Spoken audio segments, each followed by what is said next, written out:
Hello guys, once again it's Matt, and today we have another video. Thank you all my members, all my patrons, subscribe and let's get into it. So today we are going to take a look on what the future of the Great Britain aircraft tech tree could look like. So let's start and be quick about it because it is a long one. So let's start with the tiers. We didn't add anything, obviously. First, let's thank Lazy, which is one of my moderators in the Discord that actually helped doing this, what do I say, this tech tree, yeah, right? She'd actually just did the whole tech tree for me, so thank you. Helps a lot, you have no idea how much. And yeah, I was wasting a lot of time in this, so she's helping out with it. So yeah, but let's get into it. We didn't add anything on rank 5 or 6. As you see, we try to focus on the future. But yeah, let's start with rank 7. Rank 7 has many aircraft that can be added in the soonish future. And let's start with the left and go to the right. So first of all, after the FGR2, which the RAF Phantom, we probably will see a Tornado ADV F3. The ADV F3 is an aircraft that I already talked a lot on the Diving Down series of videos on the Tornado, and it is basically the main interceptor variant of the Tornado, right? It has the Fox Hunter radar. It's an amazing aircraft, and it doesn't turn very well, but it has an amazing radar, and it was able to carry the Sky Flashes, the AIM-9s, so yeah. And then we divide it into an early variant and a late variant. An early variant would be basically the 80s, late 80s kind of variant, you know? So the idea behind it's an early variant of the F3, would mean 80s weapons and no Fox trees, that's the main idea. A lower BR than the other one, meaning the Sky Flash Temp 5000 being the initial semi-active missile, and after that the Super Temp 6000, which had a similar engine to the AIM-7F and M with a booster sustainer system, and it could carry 4 AIM-9s, AIM-9Ls for example, or even AIM-9Gs, and 4 Sky Flashes on semi-hidden pylons under the fuselage.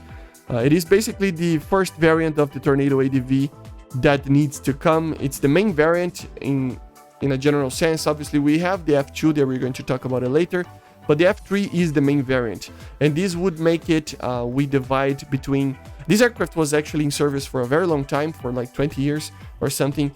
So, and initially, obviously, you had earlier weapons. As I said, semi-active Sky Flash missiles.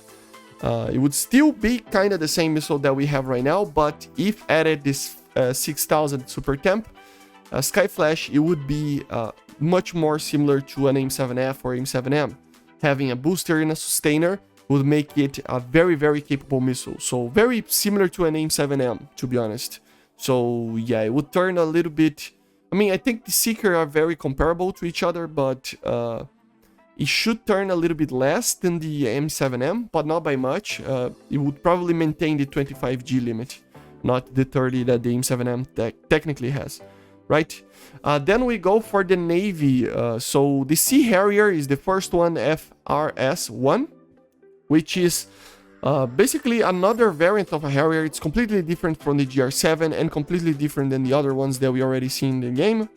It's a completely different project made by the UK itself, right? So it was the idea behind the FRS-1 was to basically make a interceptor kind of fleet defense aircraft.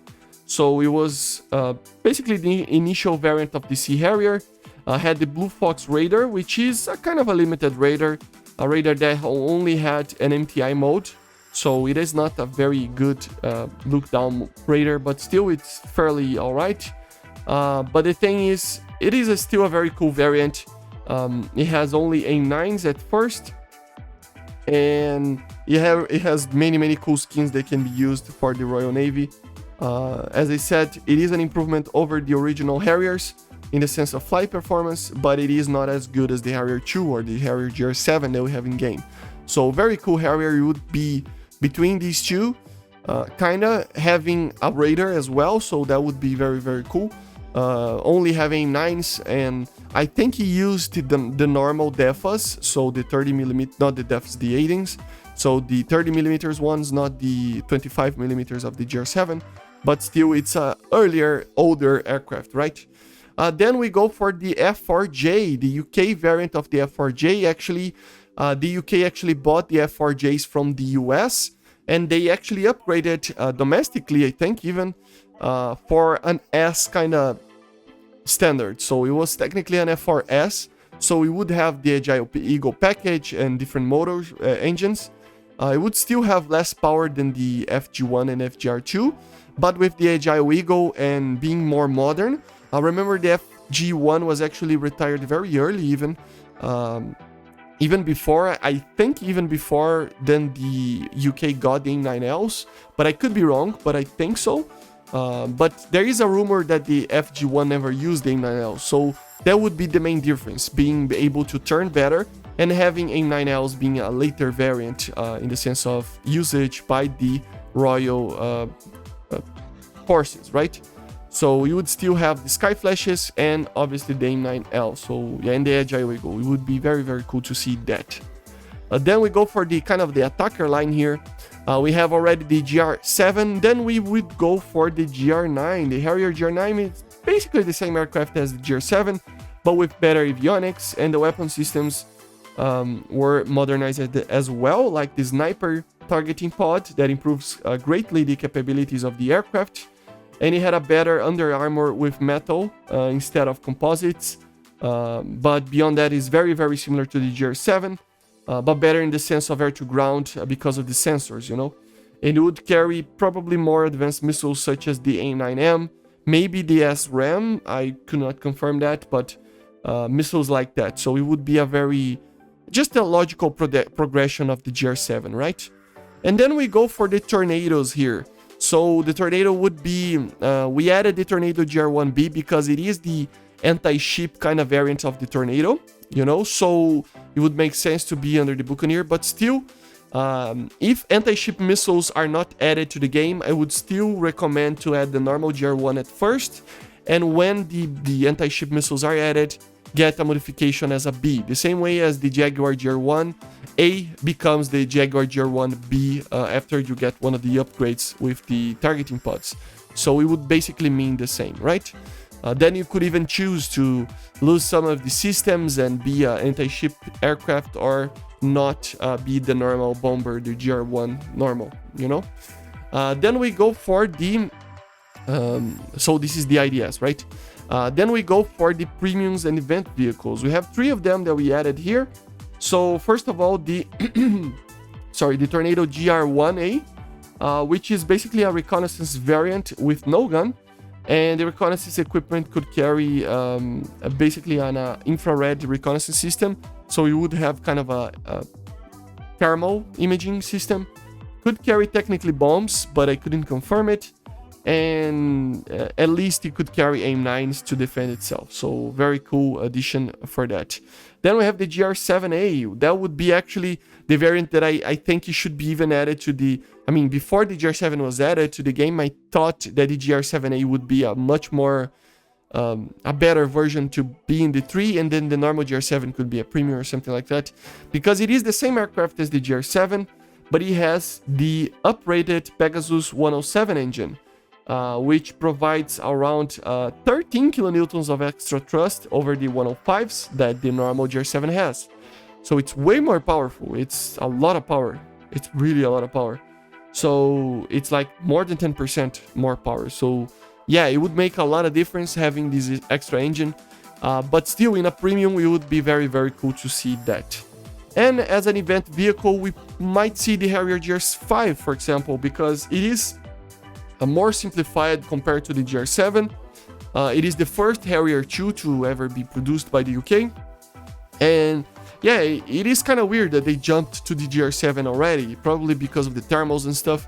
But the GR5 can be added as well as an event, since we already have the GR7, so kind of no point of having the 2 of them on the tech tree, right? So the GR5 would be a very, very cool addition. I think he had the same guns as the normal Harriers, if I'm not mistaken. Or it carried the 25mm, but probably not. I don't remember exactly, but still. AIM-9Ls, and everything else is basically the same. It would carry less guided stuff for to ground. That would be the main difference, right? Then we go for a possible rank 8 or the far future of War Thunder. Maybe this can be divided as a rank 9 and even a rank 10, maybe in the far future. But yeah, starting with the left side here, the Tornado ADV F3. So the Tornado ADV F3 would be basically the same as the other one in the sense of performance and everything else. But it would basically mean that it's a later designation, meaning later weaponry. So not only the Sky Flash can be added or the AIM-9, it could carry also the AIM-120 and the SRAM missiles, making it a very modern aircraft. And with its Fox Hunter radar, it can be very, very deadly against enemies. It can basically basically that's it. And it had only one 27mm Mauser. I forgot to mention that both of the ADVs F3s had only one Mauser cannon. The GR1s had two, so yeah. Depending on the variant as well. It depends on the GR, but still. Then we go for the Typhoon F2. So yeah, the Autofighter Typhoon, obviously after the Tornado, there's basically nothing else to be added apart from the Typhoon.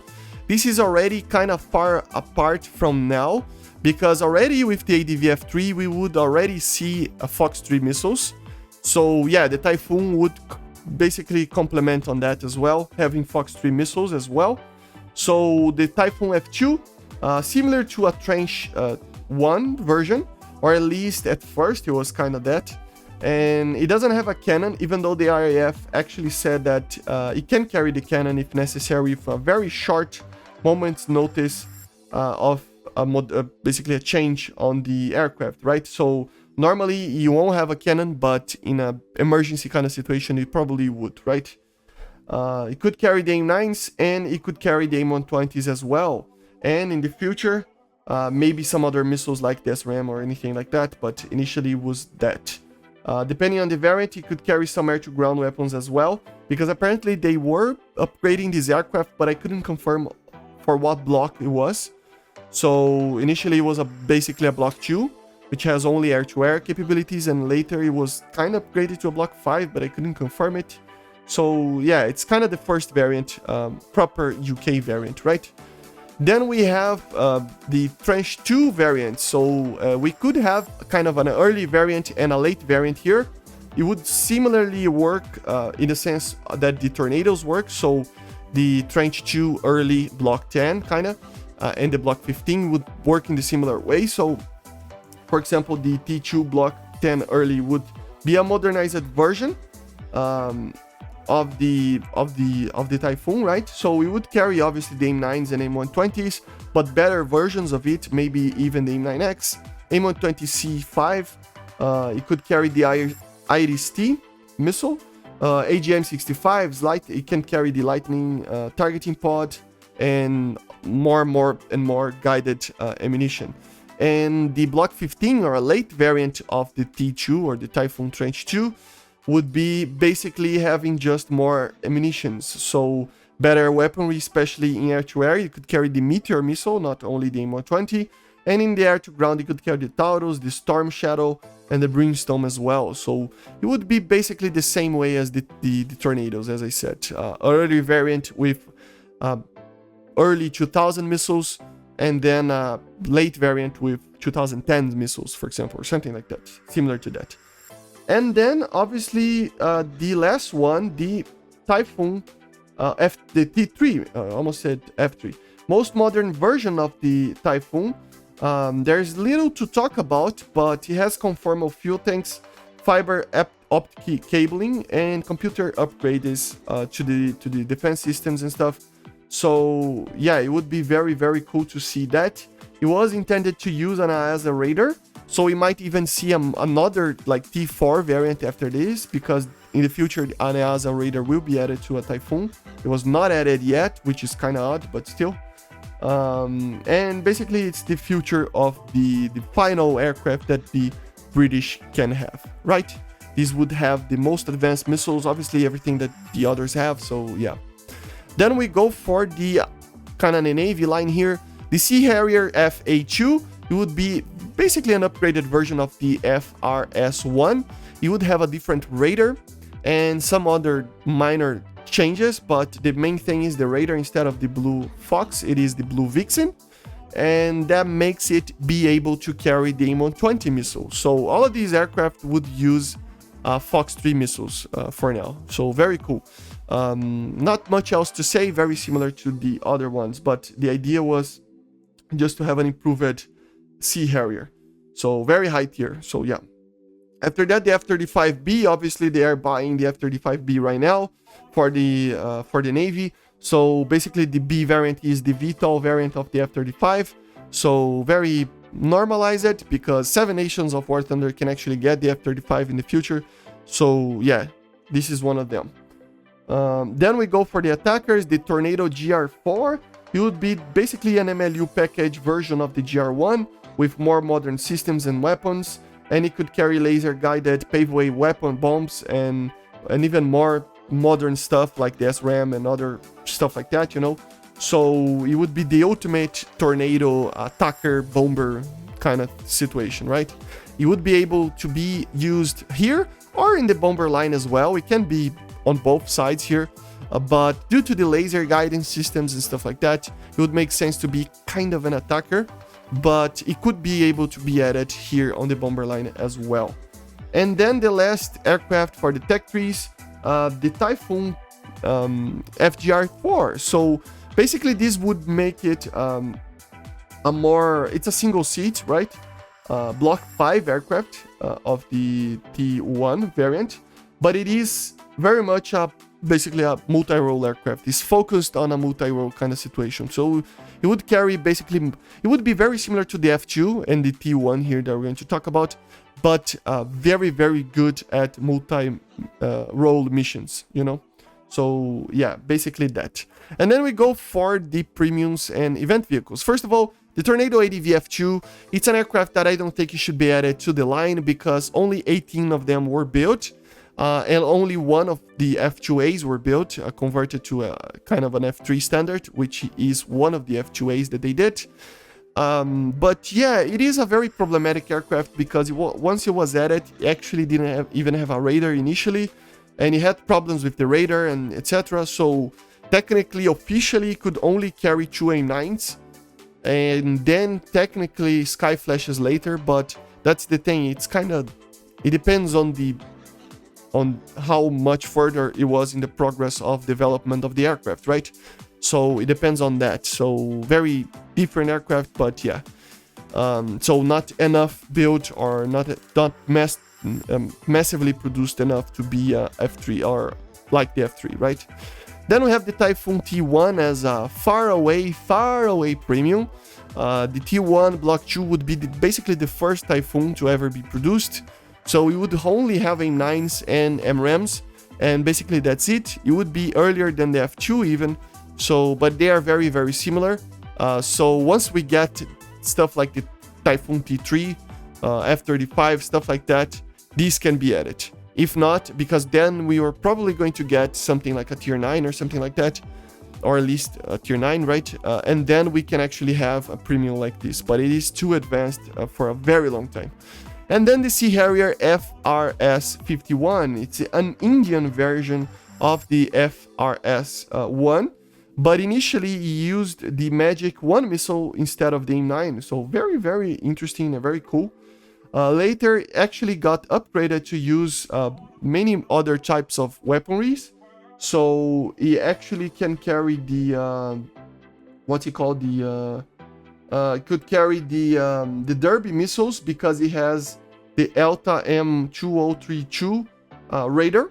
So it was upgraded with the Israelis to actually be an upgraded version, but they can add it as a normal FRS-1 with just magics, or they can add this more advanced, like upgraded version with the ELTA radar and the Derby missiles. That would be very, very interesting as well. And it has some amazing skins that the Indians have.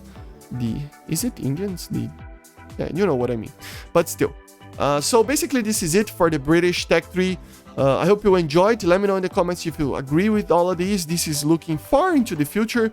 Some of these, like the ADV, the Sea Harrier, the Tornadoes, the IDSs, and the ADV, they can be added right now, but some of these are too advanced for a while now, but we will probably see them in the far future anyway. But anyway, I hope you enjoyed, and I see you guys on the next one. So bye guys, see you, subscribe.